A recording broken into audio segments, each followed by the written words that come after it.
যন্ত্ৰ মাজুলীৰ এজনী ছোৱালী সেই গীতটিত দাদাই যেতিয়া মোক গানটো গাবলৈ সুবিধা দিছিলে, আমি শুই মেলি তেতিয়া 11টা, 11:30মান বাজিছে। তেতিয়া মানে দাদাই কৈছে, কি কৰিছ?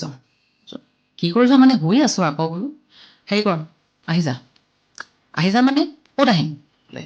কি মই মায়া এই বোলে ইয়াত আছোঁ, ডিজি মিউজিকত আছোঁ, তই আহি যা বোলে। কেলে? মই বোলো নাযাওঁ দেই, এতিয়া মই শুই আছোঁ বোলো। একদম পৰুৱা টাইপৰ দাদাই আৰু বহুত ফ্ৰীটো। এই বোলে মোৰ ডাবিং আছে, কি গাব আছে বোলে? আছে নহয়, তই আছোন বোলে, কাম এটা কৰিব আছে, এনেকুৱা আৰু। তাৰপিছতে গৈ দেখিছোঁ আৰু গলিদা বহি আছে, কিবা মোক গানটো কি গান বোলে? বোলে যন্ত্ৰৰ কেছেট এটা এনেকৈ নতুনকৈ হেৰি কৰিম, চব হৈ গ'ল, খালি মানে মাজুলীৰ এজনী ছোৱালী গীতটিত অকণমান মিচিঙৰ দুটামান ভৰাব লাগিব, তুমি গাব লাগিব। তেতিয়াতো গান লিখা মানুহ নহয় ন গলিদা, তইনো আৰু এতিয়া বোলো নাই বোলে, তই বোলে কিবা চিন্তা কৰ।